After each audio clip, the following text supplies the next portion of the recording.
Most lifters who decide to gain muscle do the math once, write down 4 numbers, and never look at them again. The numbers are usually wrong, and they're wrong in a particular way that becomes obvious once you know where to look.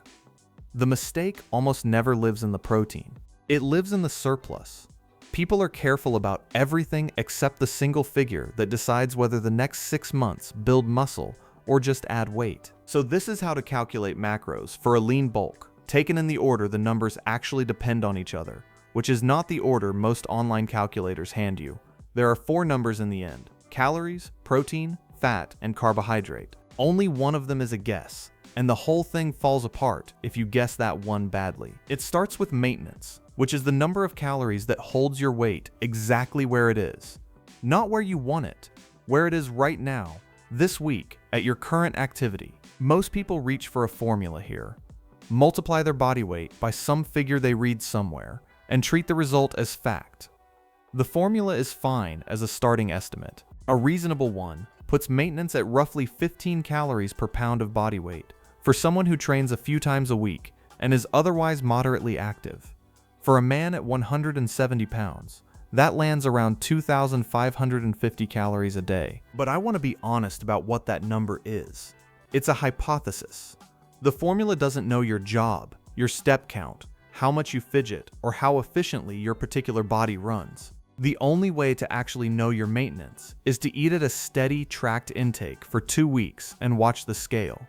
If your weight holds, that intake is your maintenance. If you're not willing to do that, the estimate is what you've got, and that's fine, as long as you remember it's an estimate and let the scale correct it later. Most people skip that correction step entirely, which is the first place a lean bulk quietly turns into a regular bulk. Once you have a maintenance number, real or estimated, you add the surplus. This is the figure everyone gets wrong, and they get it wrong by being generous. The logic feels intuitive. More food, more building material, more muscle. So they add 500 calories, or 700, or they stop counting and just eat.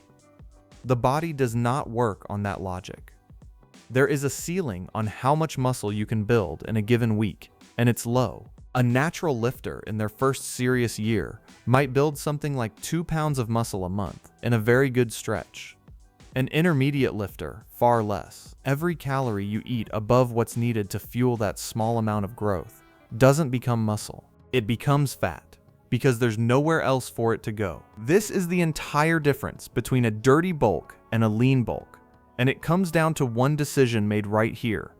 A dirty bulk picks a large surplus and accepts the fat as a cost of doing business. A lean bulk picks the smallest surplus that still supports growth and protects the leanness you started with. For most people, that surplus is around 200 to 300 calories over maintenance, not 500. 250 is a sensible default. For our 170-pound lifter, that brings the daily target to roughly 2,800 calories. I know that feels too small. It's supposed to. The discomfort of that number is the whole point. If you've spent any time reading about a caloric surplus, you've probably seen it explained as the engine of muscle growth, and it is, but the size of that engine is fixed and modest. You can't force it to run faster by pouring in more fuel, you just flood it. The right surplus is the one that produces about 1/4 to 1/2 pound of weight gain per week, slower for someone who's already trained for years. If the scale is climbing faster than that, you're not gaining more muscle. You're gaining the same muscle plus extra fat. With calories set, the rest is allocation, and it's genuinely just arithmetic from here. Protein comes first, because it's the one macro with a hard requirement. The research has settled around a range that's wider than the internet pretends, but a clean target for someone trying to build muscle is somewhere between 0.7 and 1 gram of protein per pound of body weight. Going higher than 1 gram per pound doesn't hurt you, but it stops helping, and it crowds out calories you could spend elsewhere. 1 gram per pound is easy to remember and sits at the safe end of the range. Our lifter at 170 pounds eats 170 grams of protein a day. Protein carries 4 calories per gram, so that's 680 calories accounted for. Fat is next, and fat has a floor you don't want to go under. It's tied to hormone production, joint health, and a long list of things that work quietly in the background until they don't. The floor sits around 0.3 grams per pound, and a comfortable target is closer to 0.4. For our example, that's about 68 grams, which rounds neatly to 70. Fat is the dense one, 9 calories per gram, so 70 grams comes to 630 calories. Now the part that surprises people, because they expect carbohydrate to require its own careful calculation, and it doesn't. Carbs are the remainder. They're whatever calories are left after protein and fat have taken their share. You've spent 680 on protein and 630 on fat, which is 1,310 calories out of your 2,800. That leaves 1,490 calories for carbohydrate. Carbs run 4 calories per gram, so divide, and you get a little over 370 grams of carbohydrate a day. That's the whole calculation. 170 grams of protein, 70 grams of fat, 370 grams of carbohydrate, landing at 2,800 calories. 4 numbers, derived in sequence, each one constrained by the one before it. Nobody actually needs a calculator for this. They need to do the steps in the right order and resist the urge to inflate the second one. There's a reason carbohydrate ends up as the leftover rather than a target you set deliberately. Protein has a job that nothing else can do. Fat has a minimum you can't safely cross. Carbohydrate's job is to fuel the training that drives the whole process, and within reason, more of it is simply better for that purpose, so you give it the room that's left. If your fat preference runs a little higher, you pull from carbs. If you train hard and want more fuel, you can sit at the fat floor and push carbs up. The two trade against each other inside a fixed calorie ceiling, and protein stays put through all of it. This is also where the calculation becomes food, which is the part that actually matters, and the part most people never quite finish. A set of macros is not a meal plan. It's a budget. Turning 170 grams of protein and 370 grams of carbohydrate into actual eating means distributing those grams across the day in a way you can repeat without thinking about it. A lean bulk meal plan is nothing more elaborate than that budget, spent in roughly the same way most days, on foods you'll actually eat in March and not just the week you felt motivated. The arithmetic is the easy part.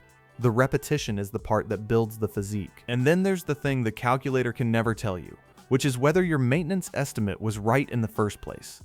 I said at the start that maintenance is a hypothesis. Here's where you find out. You eat your calculated numbers for 2 to 3 weeks, and you weigh yourself a few mornings a week under the same conditions, and you look at the trend, not the daily noise. If you're gaining about a quarter to half a pound a week, your math was good, and you changed nothing. If the scale hasn't moved, your real maintenance was higher than the formula guessed, and you add about 150 calories, almost always to carbohydrate, and you watch again. If you're gaining faster than half a pound a week, you overshot, and you pull 100 or so back out. That feedback loop is what separates the people who calculate their macros from the people whose macros are actually correct. The first calculation is a starting line drawn in pencil. It's supposed to be adjusted. The whole framework of how to lean bulk rests on this idea that you set the numbers conservatively, then let the scale tell you the truth and nudge them, rather than setting them aggressively and hoping. Aggression in the surplus doesn't buy you faster muscle. It only buys you a longer cut later to scrape off what you didn't need to gain. Dialing in that surplus and knowing exactly when to adjust it is the whole reason I built my lean bulking program. It hands you the exact numbers and the weekly adjustments with a downloadable spreadsheet that automatically calculates the macros you personally need, so you never have to guess. If you'd rather have this done for you than run the math alone, the link is in the description below. People resist the small surplus because it doesn't feel like enough is happening. A quarter of a pound a week is hard to even see. Over a year, it's 12 to 15 pounds. And if you've kept the surplus tight, a large share of that is muscle, rather than the soft weight you'd have to diet back off. That's the trade. Patience at the front, less regret at the back. The lifters who understand this are usually the ones who've already been through a sloppy bulk once and spent a miserable spring undoing it. One more honest note, because the clean version above can read like the numbers are sacred. They aren't.